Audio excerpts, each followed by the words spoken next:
Alright, and welcome back to my Let's Play of Shadowrun Returns here on my channel, Idle Vista.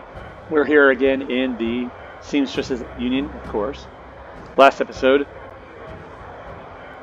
Merrick here explored around in Mrs. Kubota's, underground Shadowrunner, facility, where she provides for the needs of Shadowrunners, medical needs, cybernetic needs, magic, armor, equipment, weapons, cyber decks, cyber gear, whatever you need, decks, hacking, all sorts of stuff. And then Coyote got a new cyber arm, so she's recovering. It's good. And then we went and took care of her business with Mr. Delilah. Paco and Merrick did. And then we went and sold the excess gems to Van Gra. But we now need to get a move on. Let's see what the news ticker. Breaking news. Emerald City Ripper strikes again. Stuffer Shack employee Lucy Warden, 27, found, murdered, eyes removed. Yikes. Lone Star baffled. Yeah, it's pretty baffling. So yeah, the news about poor blind Lucy has become a matter of public knowledge. It's not interesting. They said her name on the news. Is that normal? I don't know. You'd think they keep her name quiet a little bit, at least while there's an ongoing investigation, but who knows. Alright, cool. Well, that's unfortunate, but we have to go meet up with Officer Aguirre to the National Safety Transportation Board warehouse, I think it is, because there's been another kill. Because, bad guys don't rest, apparently, and for that matter, neither do we. Let's see. We got some more gear. That's right, we bought another spell, the lightning spell. No, mana bolt. Where's our... Huh? Oh, do we need to go... No, lightning bolt right here, honestly. Yeah. It'll do damage and strip away a single action point. Should be pretty cool. Actually, let's check our equipment again. Okay, yeah, we got some gear. Alright, cool. Yes.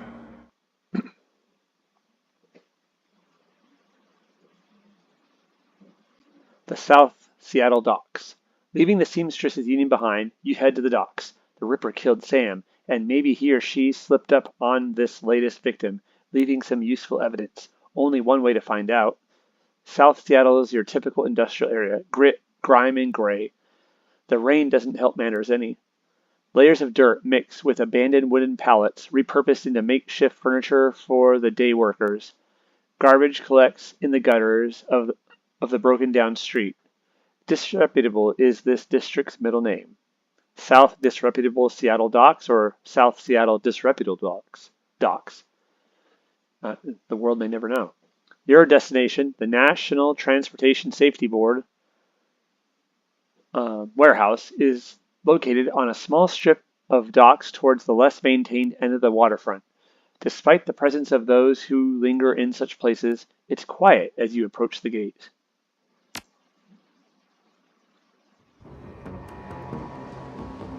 And we're here by ourselves, which is, of course, a great idea. Let's just take a look around right quick. What are these? I wonder. On the back of this trailer. Looks like a Cessna type plane. Looks like it's seen better days. A piece of a section of an aircraft. Hey, what's going on, brother? Nothing? Alright, whatever. You got anything to say? No? They got some... Looks like this is where they live. For now, anyways. A tent. It's like a shelter half tent. Like what you use in basic training. Each, team of pair of soldiers, you and your battle buddy, as they call them, each get half of this tent, one side. called a shelter half. And when you guys go in the field, you erect a little tent like this, each of you putting your half of the tent plus your pole and your rope and your, I think, stake or stakes, I can't remember. And then just enough room inside for 2 people to sleep with their basic gear. Not very spacious whatsoever, but you know, that's what it's there for. Oh, it looks like there's a street walk. Okay. Let's just still get a look at... Oh, there's more of those things. Huh. There's a guard.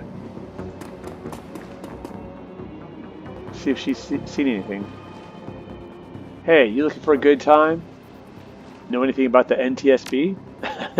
Yeah, the bums around here have been stealing old crap from the place for years. Not worth my time, though. Okay. Thank you. So apparently, it is possible to get in there, because if the bums, as she said, can do that, maybe we can too. Of course, they probably know this area better than we do. I don't know, I just love these details. It's pretty cool. I wonder, does someone live here, do you wonder?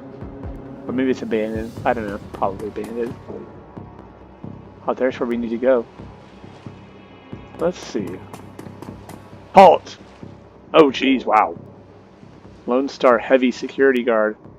The guard looks bored. No, does he? I can't see anything except his cold, impassive electronic face. Maybe his body posture. He looks bored. He toys with his gun absent-mindedly, like he might shoot something on a whim just to watch it die. Hey, you're about to trespass on corporate property. You looking to get dusted, street scum? Corporate property? The NTS, the National Transportation Safety Board? Or maybe they have their warehouse on a corporate facility that they rent from. I don't know. Let's see. We don't have any security etiquette. Otherwise, we could tell Officer Aguirre called me in, needs me to rule out if the killer bypassed security or if they were let in. Or if they were let in, pal. I can tell him I'm working with Lone Star on the crime scene investigation in the NTSB warehouse. Sure you are, and I'm Lofir, the King of Dragons. Beat it! Okay, Lofir, King of Dragons. Wow, you're looking, quite well there, O King. How to get in? Maybe we can talk to her again. You looking for a good time this time? Not me, a friend of mine. I need you to have some fun with the guard by the fence around the corner. She looks at you knowingly. Alright, 20 buys you a 5-minute distraction. Then I've got to get back to work and earn some real new yen. Thanks. Thanks, love. Here, we can hide behind this book. That's a big gun you have there.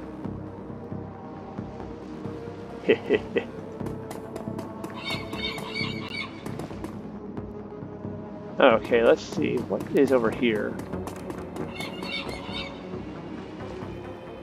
There's a gap between the fuselage and the building just large enough for someone of your stature. Hey, just crawl through. It looks like you can sneak through here to bypass the security checkpoint. Let's just hold off for a second. What's this? Hey, that's mine! Oh, yeah. I could use your intestines as a rope. Oh, yeah. I'm not taking it far, I just need a little boost over the fence. Oh, you breaking into the NTSB warehouse, too? If you see any of them airplane blankets or pillows, snag me one. Alright. Well, we're not going to do that. I've always do it that way, to borrow that. But here, although we could threaten him to use his intestines as a rope, jeez. Alright, but let's do the sneak through here. No,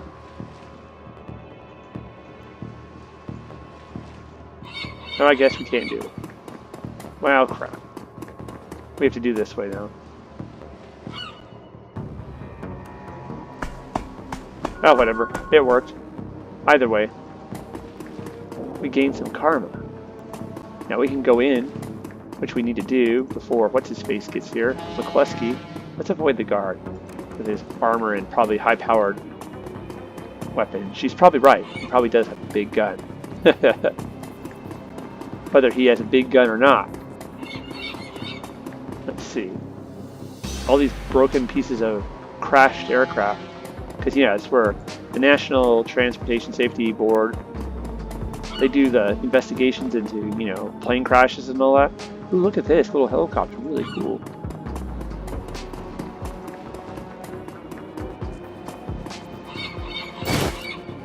Phosphorus grenade.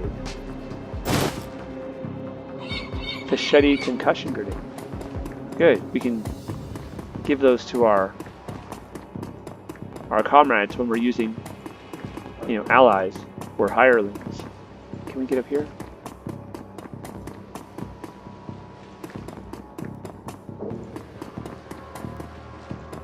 Well, that looks like about it.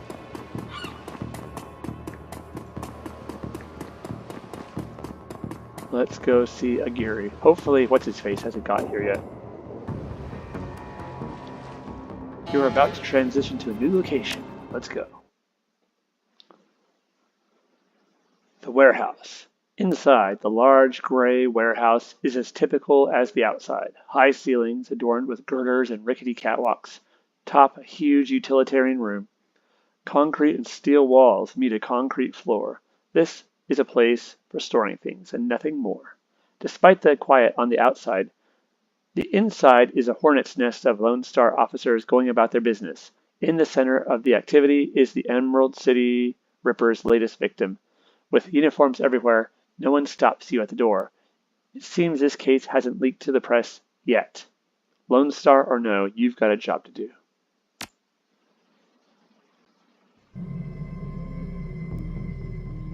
Alrighty. You know, it would be interesting to play like maybe like a Decker and then have like security etiquette and see if you could. That would be kind of interesting. Oh, there's Aguirre. Oh wow, look at that. That dude. That troll looks like no one to mess with. No one to mess with. To mess with. Took your sweet time, didn't you? I kind of did. Okay, you know the traffic these days. Fill me in.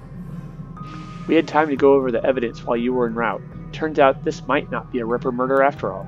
I left the computer on in the office over there if you want to see it for yourself.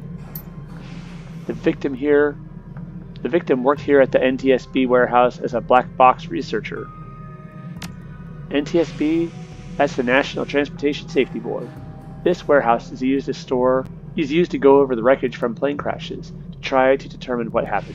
The Vic was in charge of their highest priority investigation at the moment. Huh. We've gone through the victim's computer and his case notes indicate he was selling secrets. Idiot kept records. Ooh, well. Spilling corporate secrets, not the wisest career choice, or that'll get you killed quick. Or, yeah, we know something about scientists don't always make good criminals. Tell me about it. Some runner like you probably offed him to cover up his corporate master's involvement and tried to make it look like a Ripper killing. Here's the office key. Check it out for yourself if you want. Yikes. I like how they casually just work with you while saying, yeah, people like you are what's causing the problems. Or some of them anyways. Thanks. Alright, let's look around. Ooh, what's this? What's this? The old poster depicts a svelte young woman posing with an assault rifle. Ooh, wow. You don't need to go right now. Okay, well, I guess I went before I left.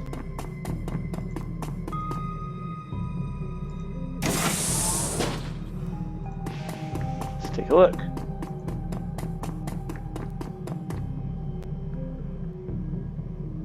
This appears to be the victim's locker. The door is slightly ajar. Inside you see several of the dead man's personal items. Let's look at his toothbrush. The blue toothbrush is still wet from being used. It smells of mint and cigarettes. This appears to be, okay, the comb. The comb is black plastic and has some wiry gray hair stuck in it. Okay, a toothbrush and a comb. Nothing too amazing. How about the computer? The researcher's work cyber terminal has been left on, presumably by the Lone Star investigators. Let's read the notes. For the case, file 95. Case file number 95. Federated Boeing jetliner IDN 2305, corporate owner Ares. Now, Ares is a major arms manufacturer in Shadowrun's, setting. They make lots of both personal weapons and I think military grade weaponry. The most famous Ares weapon in the setting is probably the Ares Predator, which is a really good medium heavy to heavy pistol. Very cool. It's a classic in the setting. So this was a plane that was owned by Ares. The plane had several mechanical issues, resulting in a mayday at 3:04 a.m. on June 17th of 2053.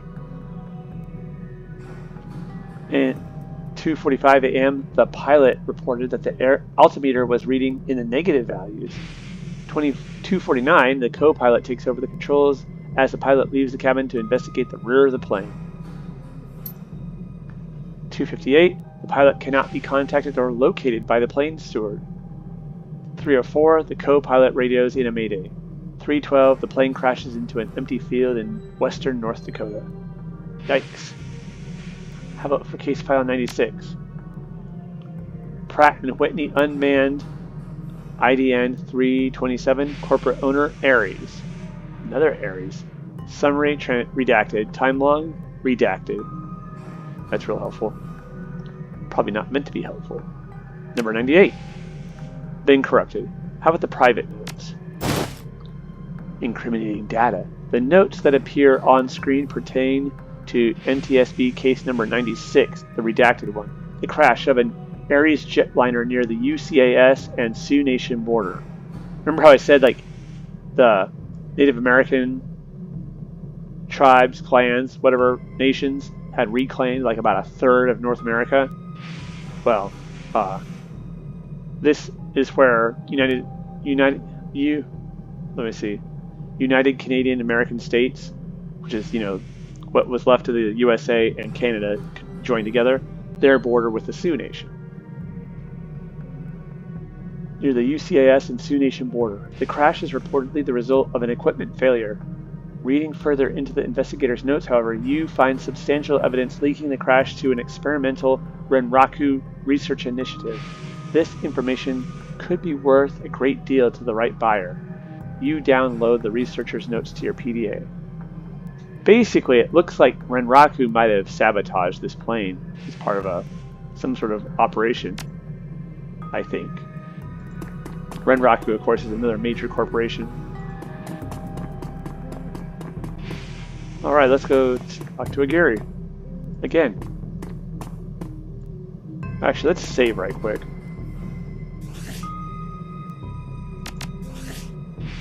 No.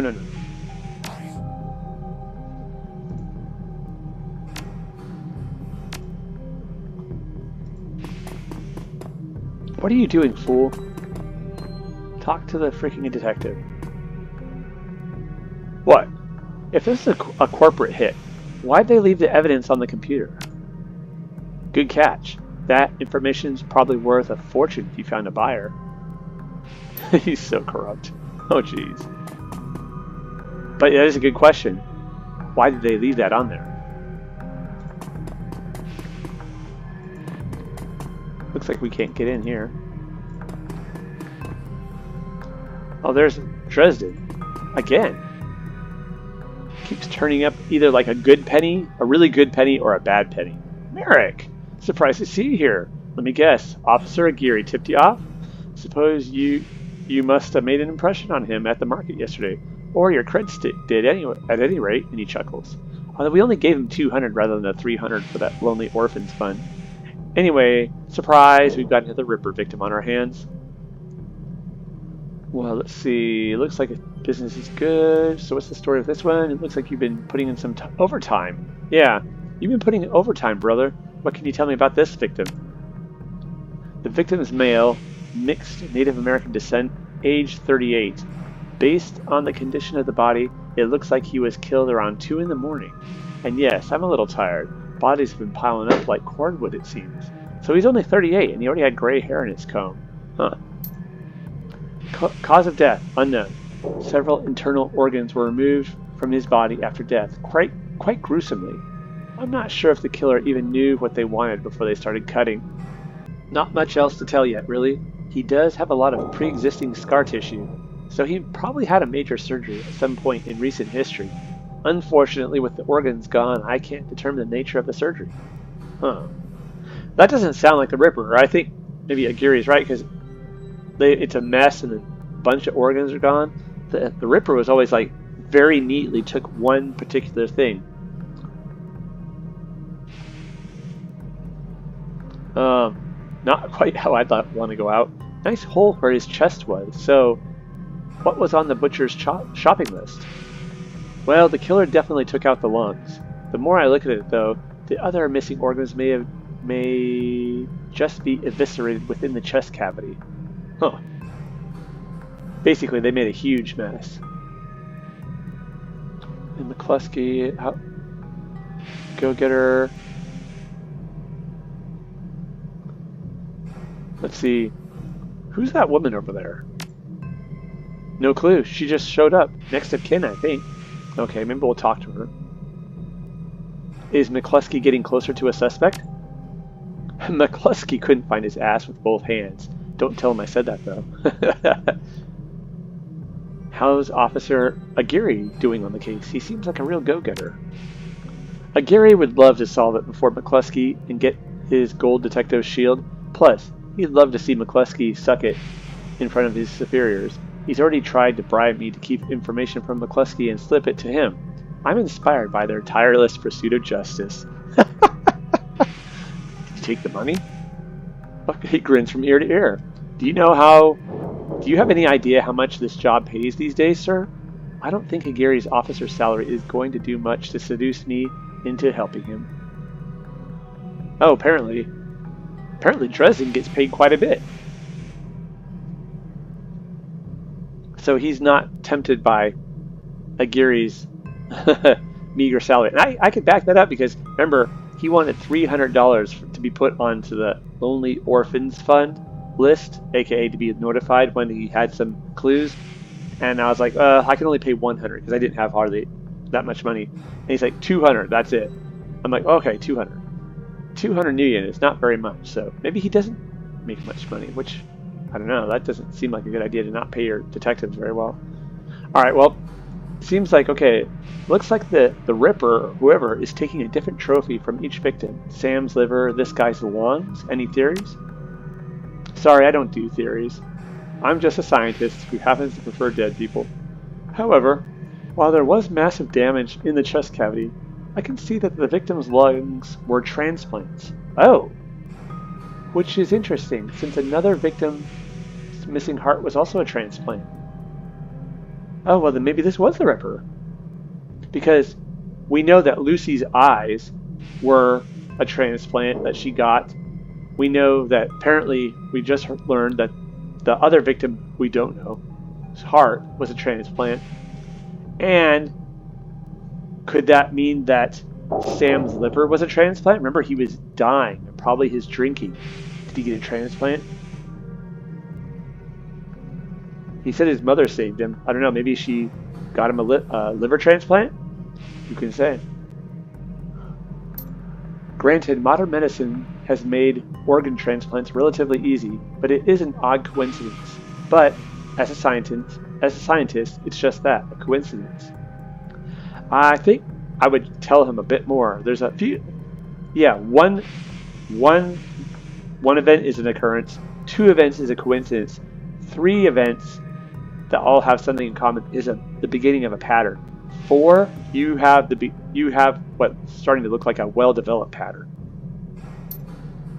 This is only the 3rd body I've personally examined. One of our other branch managers handled the other 2. Okay, so there's been 5? If I find that more of the victims had organ transplants, I'll let you know.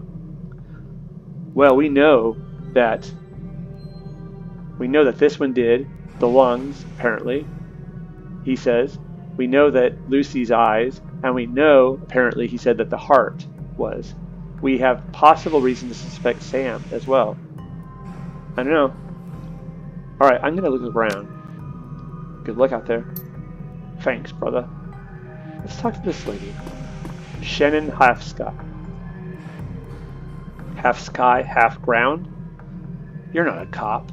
She looks up, watching you warily. No, who's a stiff? I see you've been praying. Did you know the deceased? Yes, he's my older brother. Aw, that's a shame. I've asked Bear to help me speak to him. She shakes her head, looking like one who has found herself lost for the first time in her life. Is she a shaman? But I'm afraid his spirit is too disoriented by his recent journey to answer me. You're a shaman. Yes, for all the good it's doing me. If I could just make contact, I might be able to deliver justice and allow my brother's spirit to rest. Huh.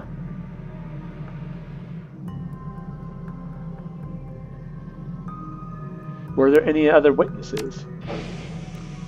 Not so far as I can tell. Not among the living, anyway.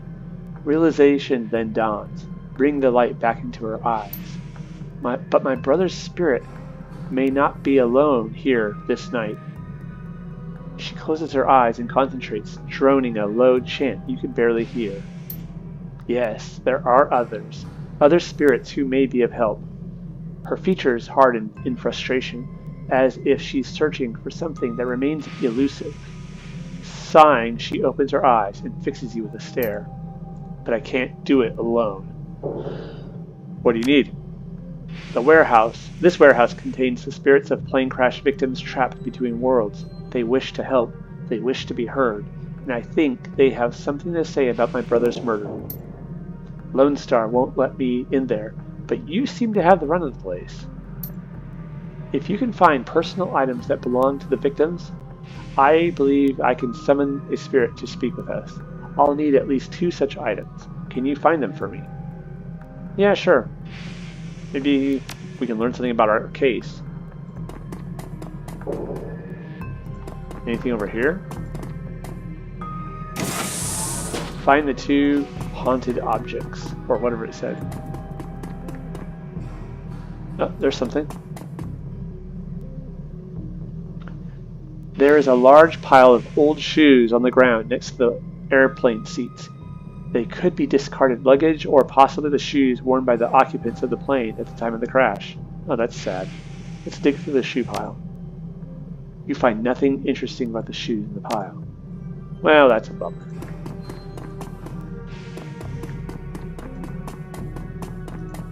Then again, we're a mage, not a shaman, so we can't determine things quite as well about the spirit world. I think mages are more about the astral plane. I don't really know the difference too well. It's hard to say whether this heap of items and refuse recovered. Okay, it's hard to tell. Oh, blah, blah, blah. It's hard to say whether this is a heap of items and refuse recovered from a plane crash or simply trash that hasn't yet been taken out. Well, we might as well look through it. A sticky substance of some sort seems to have seeped through the trash pile, and your hands are quickly covered with the stuff. After searching for a minute, you unearth a handful of interesting items. Fortunately, Merrick always brings, disposable gloves, so he only got it on his gloves. An earring. The earring is made out of burnished steel, formed into the shape of a small salmon. An intense primal fear washes over you as you touch its surface. This must be one of the items the shaman was looking for. You take the earring. Ooh, that gives me the chills. Inspect the dented lunchbox. A dented tin lunchbox that's seen better days. You can barely make out the face of a grinning troll on the front. Inspect the cred stick. Surprisingly, the cred stick is still functional. You slot it to your PDA and 200 yen is added to your account. Alright. We got our money back that we paid to Officer Aguirre. Hell yeah. Alrighty. Being a paranormal investigator is already paying off.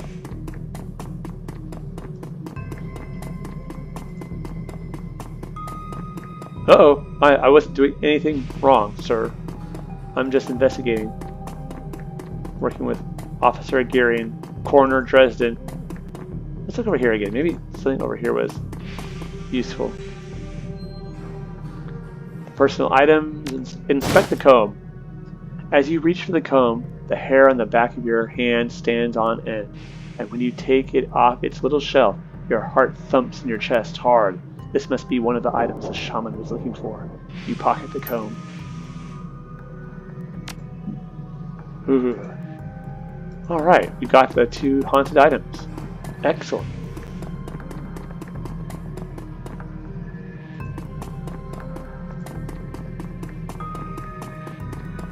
I remember at my church long ago, where I went to school as well, you know, a Catholic school, which I went, not the entire time, I went to a public school when I was real little, but for about half of my elementary school and junior high, I went to Catholic school, and the school there was pretty old, and the kindergarten was actually I don't know, what do you call it, the place where the nuns lived. The convent. It was a convent. The nuns had, at an earlier time, had taught at the school. And the downstairs was where the kindergarten was. My mom was a kindergarten teacher at that time. And we would help her clean up her classroom and set it up and take it down. It was a lot of work. And we were always there. But see, there was a downstairs where the classrooms were, and then there was upstairs where there's a bunch of rooms, which used to be the dorm rooms for the nuns. But at this point, they were just used as storage and not much else. But no one went up there except to go get stuff and quickly come back down. And the reason was, well, one, they didn't have a use for it yet. But two, everybody, when you would go upstairs, you would go up the stairs and then up the first part of it to the landing, then go around, then go up to the top. As soon as you got up to the top, no matter what time of day it was, no matter how busy it was downstairs, immediately it started being creepy. And you started getting this like a chill, but it wasn't like cold, but it was a chill, and you start having the goosebumps and the hair standing up, and you would go and it would be not in the daytime, it wouldn't be dark, but the light felt muted. And at night, I only went up there once or twice when it was dark, and I ran down as fast as I could, to be honest. And people would not go up there if they didn't absolutely have to, but I would have to, because I'd have to go get stuff out of the closets out there from my mom's classroom. And we would get it, and then come down as fast as we could. And at first I just thought it was us, kids. But then my mom was like, no, actually, the other people have also had issues with that. And none of the people would go up there. The janitors only went up there to quickly clean, and then the custodian, and then quickly leave. And so we were just like, oh man, and it used to scare the bejesus out of us. And then, years later, after I went, quit going to school there, and then I left home and went in the Army. And when I came back home after I got out of the Army, I remember one night I was going to a meeting there at church, and the meeting was being held in the upstairs of that building of the old convent. And I was going up there, and then I was like, all of a sudden, I was climbing up the stairs, going up, and I was like, oh wait, what the heck, what am I doing? And it was dark, it was really, really dark. And the only one room was lit, and that was down at the end of the hall, so it was still really dark. I'm like, why am I going up here at night? But then I got up there, and I'm like, there's nothing. And I'm like, well, maybe I was just being a stupid kid. Maybe we're all just stupid back then. I don't know. Went up there, and there was a meeting, and did the meeting, everything, and it was absolutely mundane. And so I went back down, and after the meeting was over, and I was walking around is there nothing here? Like, nothing creepy at all? And eventually somebody came out and was like, excuse me, sir, what are you doing out here? I'm like, oh, I'm just checking out the upstairs. This place used to be, everyone thought it was haunted. And I thought they were going to say I was an idiot. And they're like, no, not anymore. They did an exorcism on it. And I couldn't believe it. What the? Yeah, when they blessed this building and they rededicated it, they did an exorcism or a consecration to drive out whatever evil was in it. something or other like that. And I was like, okay, now I would have been even more scared, except there was nothing scary anymore. And I was like, holy crap. It was really wild. So the feeling, I love these sort of bits like here at this warehouse. It's kind of spooky. It just reminds me of that. But yeah, that aside, it feels as though you've found enough objects. Yes, here they are. You hand her the objects you found. She closes her eyes and chants over them for a time. When her eyes open again, they're filled with tears. Thank you. These items are all I will need. It shouldn't take me long to... What the hell is all this? Uh-oh. Whoops. Officer Aguirre trails after the detective, only meeting your eyes for a moment. She's the victim's sister, sir. This is a crime scene, officer, not some stylish drum circle. Isn't standard procedure to contact the next of kin? Ma'am, consider yourself contacted. Now get the hell out.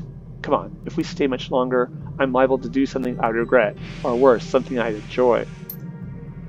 Yeah, let's go. McKlusky's a big, dangerous one. Alrighty. Well, let's see. That man's an ass. She stares daggers at McKlusky from across the warehouse. But there's no helping it now. I should just be grateful you were able to collect these items before those clods carted everything else off. Can we still summon the spirit? Not from here, I'm afraid. Spirits such as these have domains to which they are anchored. We need to get back in there.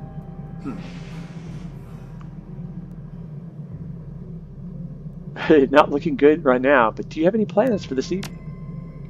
A little breaking and entering, perhaps, under cover of darkness. You sure you're up for this?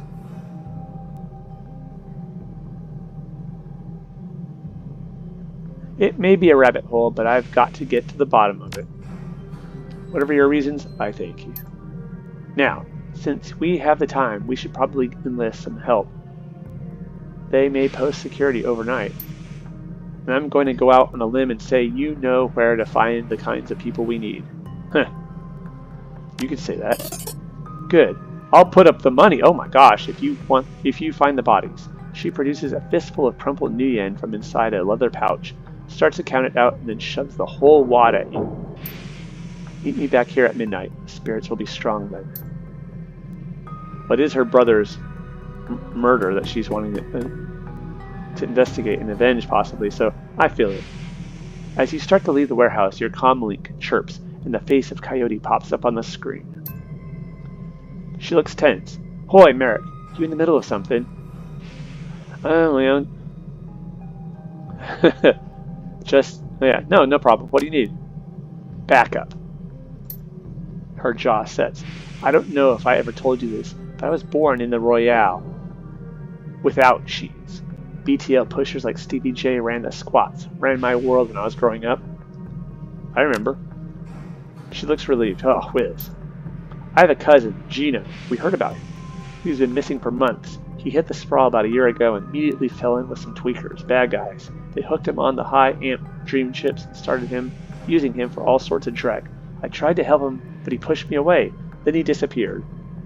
I've been shooting up BTL labs ever since trying to find him. So I'm guessing you have a new lead. It's not a lead. Her face lights up. She's running hot. Has a serious edge. I know exactly where he is this time. Got an old friend who eyeballed him herself. I'm on my way. Paco's with me, but we could use another hand. You in? I need you right now. Alright, sure, why not? Maybe she'll owe us a favor again. I need you to come. I'll send you the address. See you soon.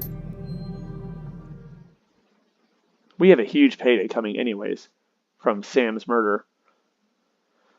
But as soon as we do this, we're going to call this episode Coyote's Crusade. The cluster of dilapidated buildings where Coyote told you to meet her appears to be the remnants of a public housing project. The buildings look like a cesspool filled with human debris. You find her standing with Paco on a street corner. street corner, eyeing the roofs, the doorways, the windows. Despite his attempts to engage her, Coyote barely says a word as the three of you weave your way through the tenements. She walks purposefully, her new cyber hand flexing in open and close with each step. It's unclear whether the action is involuntary or not. Is voluntary or not. You circle around the back of a building, and Coyote jumps up, grabs the bottom rung of a fire escape ladder, and pulls it down. Without a signal, she starts her climb towards the roof. Paco looks at you worriedly and then starts up the ladder. Yeah, no crap. She's on the jazz.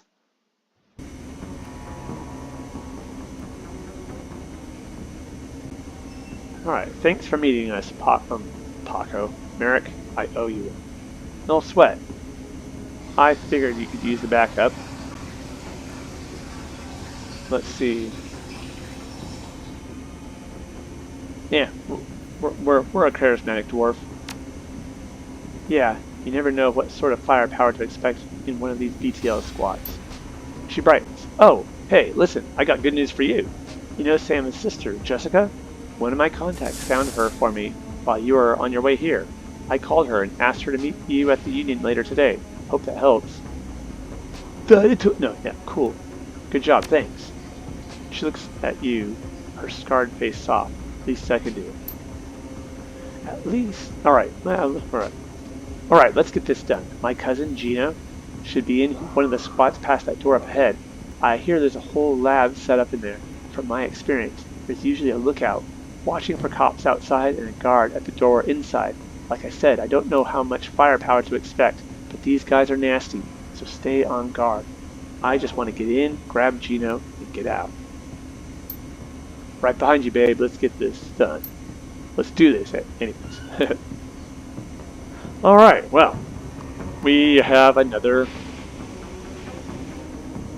looks like probably a violent mission ahead of us to rescue Coyote's cousin Gino. Well, we got Coyote out. Maybe we can get Gino out too.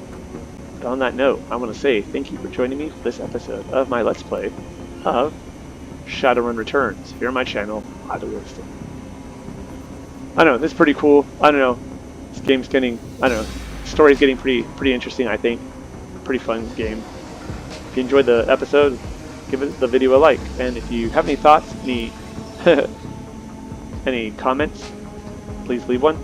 And if you've not yet subscribed to my channel, I ask that you consider doing so. And I'll talk to y'all later. Take care, y'all.